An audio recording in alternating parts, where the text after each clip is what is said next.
Avis vascular centre మన దేశంలోనే the best varicose vein hospital. నమస్తే అమ్మా. నమస్తే అమ్మా. అమ్మ, పీరియడ్స్ వచ్చిన వెంటనే, నెలసరి వచ్చిన వెంటనే తలస్నానం కంపల్సరీయా?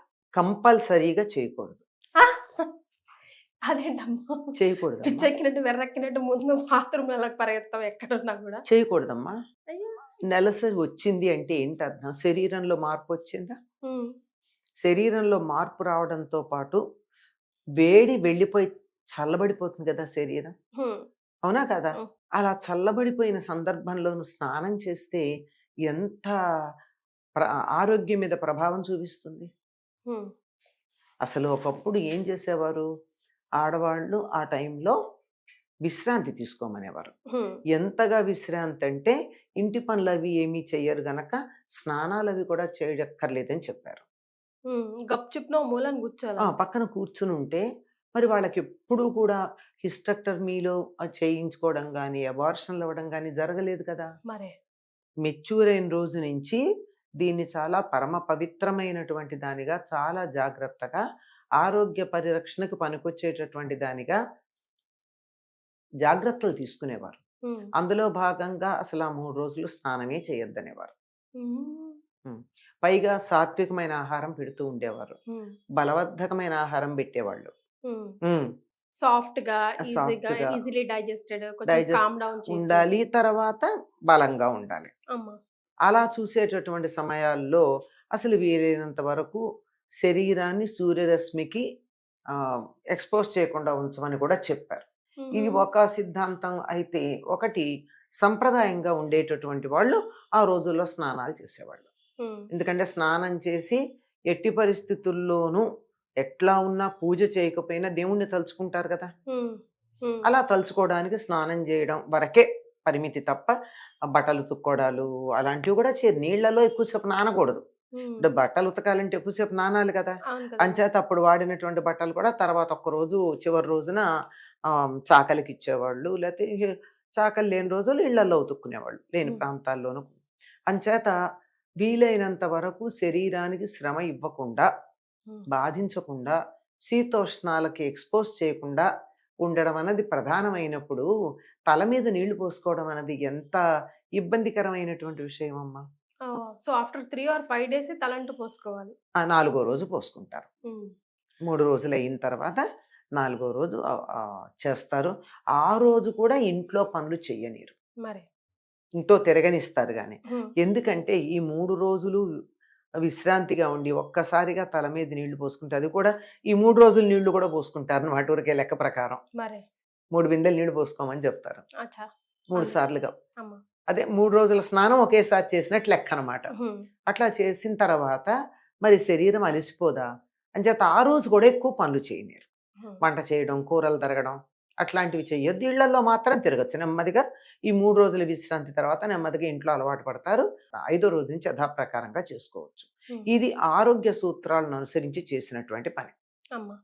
అసలు మోడర్నైజేషన్ పేరుతో మీ అబ్జర్వేషన్ ప్రకారం ఈ రోజుల్లో తల్లులు కానీ పిల్లలు కానీ స్పెషల్ గా పీరియడ్స్ టైంలో చేసే జనరల్ మిస్టేక్స్ ఏంటి? అవి హెల్త్ కి ఎలా ఎఫెక్ట్ పడుతున్నాయి అంటారమ్మా? ఈ రోజుల్లో చేసేవి ఏమిటంటే ప్రధానంగా మీరు చెప్పారే, మొట్టమొదట వెంటనే తలస్నానం చేయడం. సాధారణంగా రాత్రి కూడా తలస్నానం చేస్తారమ్మా. ఆ తర్వాత ఏమో జలుబు చేస్తుంది, తల బరువుగా ఉంటుంది, ఈ పీరియడ్స్ అంటే ఇలాగే ఉంటాయని చెప్పి పీరియడ్స్ తిట్టి, దూరంగా కూర్చోబెట్టిన వాళ్ళని తిట్టి, సంప్రదాయము దూరంగా కూర్చోబెట్టిన వాళ్ళది కాదు కదా. అక్కడ దోషం ఎవరిది? నెత్తి నీళ్లు పోసుకున్న వాళ్ళది. ఆ రోజు ఆ 3 రోజులు అసలు పోసుకోవద్దన్నారు. అప్పుడు ఏదైనా పండగలు అవి వస్తే కూడా 3 రోజులు తలంటి పోసుకోరు, తర్వాత పోసుకుంటారు. అది అంచేత మొట్టమొదటిది విపరీతంగా వెంటనే తలస్నానం చేయడం ప్రధానమైనటువంటి దోషం ఆరోగ్య దృష్ట్యా. తర్వాత యథాప్రకారంగా అన్ని పనులు చేసుకుందామని చెప్పి శ్రమ పడుతున్నారు. శ్రమ పడద్దు. శారీరకంగా మానసికంగా శ్రమ తగ్గించుకోండి. 3 రోజులు అనేక పరిస్థితుల కారణంగా, చాలా పరిస్థితుల కారణమని చెప్తున్నాను. అనుకూలమైనటువంటి వాతావరణం ఇంట్లో లేకపోవడం, అర్థం చేసుకునేటటువంటి కుటుంబ సభ్యులు లేకపోవడం, ఈ కారణంగా తప్పట్లేదు కొన్ని పనులు. కానీ వీలైనంత తప్పించుకోండి, వీలైనంత. ఉదాహరణకి ఇంట్లో వంట చెయ్యకుండా రోజు గడవని పరిస్థితి ఉంటోంది కొంతమందికి. ఉమ్, ఇంట్లో మొండితనం, సంప్రదాయాన్ని నిందించటం, మన పద్ధతుల్ని, ఆచారాలని దుమ్మెత్తిపోయడం, ఇవన్నీ చేసి నువ్వే వంట చేయి అనేవాళ్ళు ఉన్నారు. మరి అట్లాంటప్పుడు ఏం చేయాలి? అప్పుడు మాత్రం ఒంటి మీద స్నానం చెయ్యాలి. ఉమ్, ఎందుకంటే మాలిన్యాలు కదమ్మా. మరి బయట నుంచి స్నానం మామూలుగానే కాలకృత్యాలు గడితే ఒకటైతే కాళ్ళు చేతులు కడుక్కుంటాం, రెండైతే వీలైనంత వరకు స్నానం చేస్తాం కదా. మరి అట్లాంటిది అంతకన్నా ఎక్కువ మాలిన్యాలు శరీరంలోంచి బయటకు వచ్చేటప్పుడు పదార్థంతో పాటు వాయువు కూడా చెత్తదూస్తుంది కదా. అందులో కిచెన్ స్టార్ట్ చేయాలి, మనం వంట స్టార్ట్ చేయాలంటే డెఫినెట్ గా ఫ్రెష్ గా ఉండాలని చెప్తారు కదా. ఉండదు ఆరోగ్య దృష్ట్యానమ్మా. ఉమ్, ఇప్పుడు టాక్సిన్స్ కూడా బోళ్ళు వెలువడుతూ ఉంటాయి శరీరం నుంచి. మరి అవన్నీ అందరికీ అనారోగ్యం కలిగించేవి. ఉమ్, కానీ తప్పని పరిస్థితుల్లో అస్సలు తప్పదు, ఇంకా ఇంకొక గత్యంతరం లేదు అన్నప్పుడు మరి చేస్తున్నారు ఆడవాళ్ళు. ఉమ్, ఆ చేసేటప్పుడు ఏం చెయ్యాలి అంటే వీలైనంత తక్కువ పని చేయండి. ఓకే. ఎంత అదే తప్పించుకోగలం? టైము తెలుస్తుంది కదా ఫలానప్పుడు అని. ఉమ్, అప్పటికి కావాల్సినవి ముందరే కొన్ని పచ్చళ్ళ లాంటివి అవి రెడీగా పెట్టుకుని ఫలానా టైం వస్తుందంటే ఒక సెట్ పక్కకు పెట్టేసుకోండి. ఏమైంది ఒక 2 పచ్చళ్ళు పక్కకు పెట్టేసుకుంటే సరి. మరి అప్పుడు వాడుకునే వస్తువులన్నీ కాస్త పక్కన ఒక ఒక ఒక ఉంటాయి కదా ప్యాకెట్లు, ఏవో రకరకాల డబ్బాలు ఏవో ఒకటి ఉంటాయి, వాటిలో పక్కన పెట్టేసుకుని వీలైనంత తక్కువ వంట చెయ్యండి. ఉమ్, పని ఏదైనా సరే, let it be any work, minimize the work, um, physical and mental. Um, mental work కూడా వీలైనంత తక్కువ చేయండి. అందుకే కదా పూజలు అవి కూడా చేయొద్దంటారు. అంటే మానసికమైనటువంటి ఎనర్జీస్ వస్తే డిస్టర్బెన్స్ వస్తుంది అనే ఉద్దేశంతో. ఉమ్. అంటే నాకు రాలేదు అంటే నీకు రాలేదంటే అందరికీ రాదని కాదు కదా. అందరూ ఓకే, అందరి ఇప్పుడు బాడీస్ ఓకే ఊళ్ళో ఇంతమందికి మరి 3 ఏళ్ల క్రితం కరోనా ఇంతమందికి వచ్చింది, రాని వాళ్ళు ఎంతమంది లేరు? మరి రాని వాళ్ళని దృష్టిలో పెట్టుకుని ససెప్టబుల్ గా ఉన్న వాళ్ళని ఏం పర్వాలేదు నాకు రాలేదు కనుక నువ్వు కూడా వెళ్ళు అంటే మరి తప్పు కదా. ఉమ్, మన ఏ సంప్రదాయం చెప్పినా యావరేజ్ హ్యూమన్ బీయింగ్ ని దృష్టిలో పెట్టుకుని చెప్పారమ్మా. ఎప్పుడు ఎబవ్ ఉంటారు, వాళ్ళు స్టాండర్డ్ కాదు. అందులో ఈ రోజుల్లో పిల్లలు చాలా ఇబ్బంది పడుతున్నారమ్మా పీరియడ్స్ టైంలో. చాలా అంటే చాలా, అసలు 2-3 రోజులు ఎందుకు ఇబ్బంది స్కూళ్ళకి, పడుతున్నారో కాలేజ్కి. నేను చెప్తాను. అమ్మా, మొదటి 3 సార్లు సరైన జాగ్రత్తలు తీసుకోకపోవడం. అది మొదటి 3 సార్లు. ఉమ్. అది అప్పుడు మోడర్నైజేషన్ పేరుతో ఇష్టం వచ్చినట్టు తిరగడం, ఆ, ఇంట్లో పెద్దవాళ్ళ మాటని వినిపించుకోవడం, ఇదంతా చాదస్తాం అనడం మన ఒంటికే తెచ్చి పెడుతుంది. 9 రోజులు కానీ జాగ్రత్తగా ఉన్నారంటే అసలు అమ్మాయికి 99.9% ఎక్కడో ఉండొచ్చు అనుకో, తర్వాత ఉమ్, సమస్యలు రావు. అది కదలకుండా ఉండడం. ఉమ్, అప్పుడు వాళ్ళు రకరకాలు చెప్తారు, మరి కథలు కూడా చెప్పిస్తారు తర్వాత స్నానం చేసేటప్పుడు చెప్పుకోమని. అమ్మా, ఏది గోళ్ళు కొరికిన పాపం, సూది గుచ్చిన పాపం, కుట్టు కుట్టిన పాపం, ఇలాంటివేవో చెప్తారు. ఇవన్నీ పాపాలని. పాపం అంటే అనారోగ్యం. ఉమ్, ఆ సమయంలో సూది గుచ్చుకుందంటే రక్తం అంతా కూడా కొత్తగా ఫ్లో అవుతోంది, రక్తంలో చాలా తేడా వచ్చింది. మరి రక్తానికి ఈ సూది తగిలిందంటే ఏ ఇన్ఫెక్షన్ రావడానికి అవకాశం ఉందో మనం ఏం చెప్తాం. చేత చాలా పనులు చేయొద్దంటారు. ఉమ్, ఒక లిస్టు చెప్తారు, ఇవన్నీ చేసిన పాపాలన్నీ పోగొట్టిన ఆయన సూర్యనారాయణమూర్తి అని చెప్పి 4వ రోజు స్నానం చేశాక సూర్యుడికి దండం పెట్టుకుంటారు. మరి అంటే ఆరోగ్య ప్రదాత సూర్యుడు కదా. ఉమ్, ఇవన్నీ నాకు తెలియక చేసిన నా ఆరోగ్యాన్ని కాపాడమని. అక్కడ పాపం అదే. పోగొట్టమంటే అర్థం ఏంటంటే మరి నా ఆరోగ్యాన్ని కాపాడమని చెప్పడం. ఉమ్, కనుక ఆ 3 రోజులు, మొట్టమొదటి వచ్చినప్పుడు 3 రోజులు ఉప్పు, కారం, పులుపు లాంటివి తినకుండా ఉమ్, పులగం మాత్రమే తిని, ఉమ్, అంటే పులగం గనక అయినట్టయితే బియ్యం ఉంటాయి గనక కార్బోహైడ్రేట్స్, పెసరపప్పు ఉంటుంది గనక వెంటనే అరగడానికి తగినటువంటి ప్రోటీన్స్, ఆ తర్వాత అందులో నెయ్యితో చేయాలి. అది ఉమ్, నెయ్యి ఉంటుంది. అబ్బా తినలేను అంటే దాంట్లో బెల్లం వేసుకోవచ్చు, జీలకర్ర, ఒక్క రవ్వ మిరియం, ఉమ్, అంతే. ఉప్పు ఉండదు, ఉప్పు ఉండదు. బెల్లంలో ఉప్పు బెల్లం. ఉంటుంది, అది చాలు. మరి అది కానీ 3 రోజులు తిని పాలు మాత్రమే తాగి ఎంత కావాలంటే అంత తాగొచ్చు.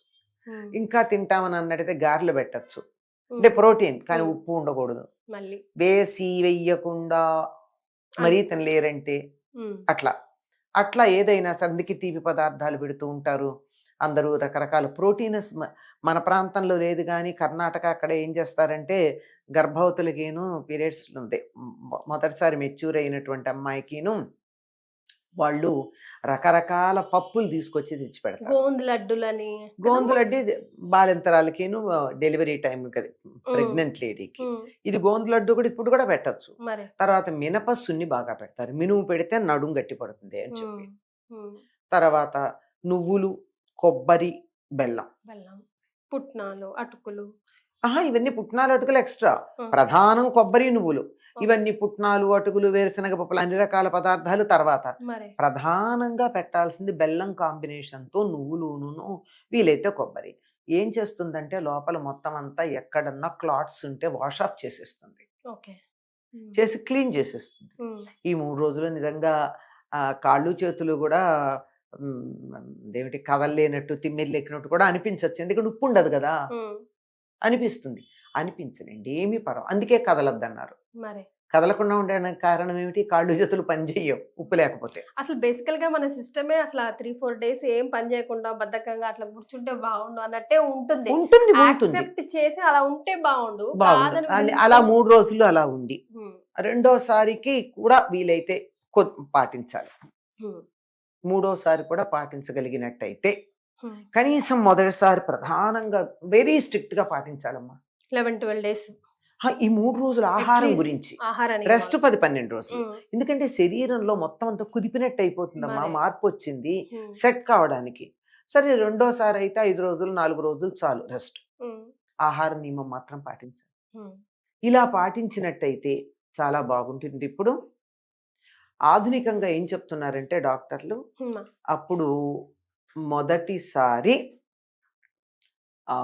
అయినప్పుడు 1 మంత్ లోపల ఒక ఇంజెక్షన్ ఉంటుంది, టెటనస్. డాక్టర్ని అడగండి, లేడీ డాక్టర్ని అడగండి చెప్తారు. అటువంటి ఇంజెక్షన్ ఒకటి ఇప్పించాలంటారా అమ్మా? చెప్తాను వినండి. ఇప్పించాలి. తర్వాత 6 నెలలకి ఇంకోటి ఇప్పించాలి.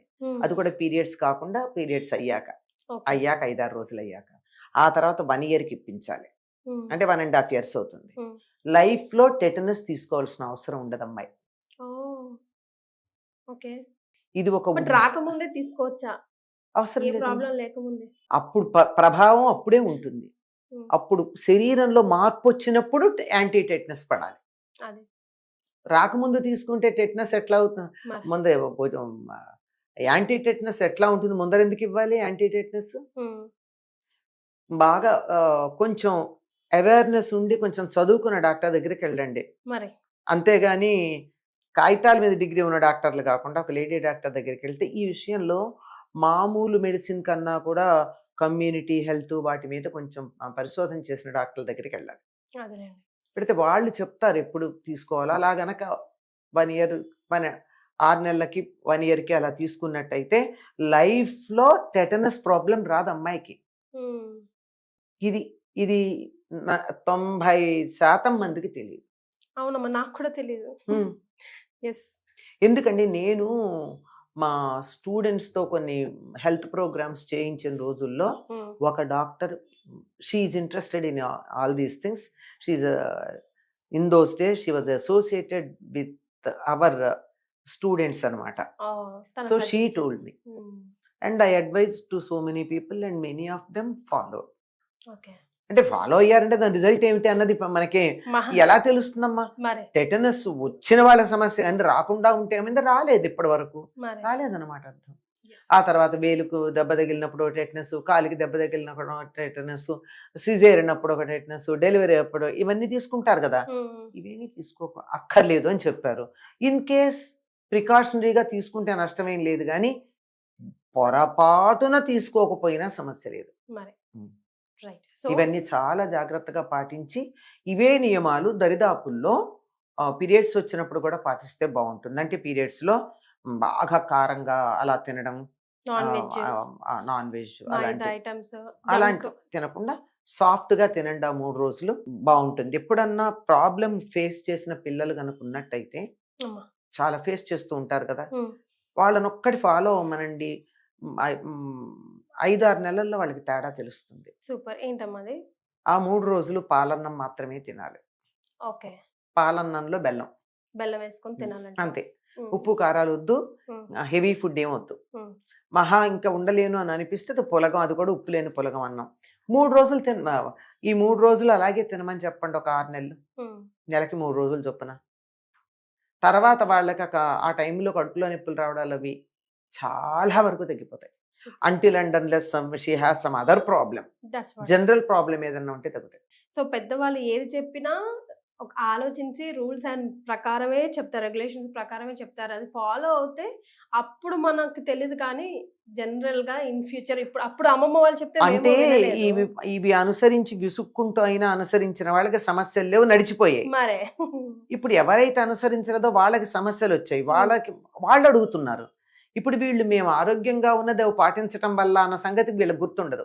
మరే ప్లీజ్ అది గుర్తు చేసుకోండి, గుర్తు చేస్తూనే ఉండండి. అమ్మాయిలే కాదు, ఆడవాళ్లే కాదు, ఇంట్లో కుటుంబ సభ్యులు కూడా వాళ్ళ గురించి కొంచెం ఆలోచించాలి. Yes, thank you so much మా. నమస్తే.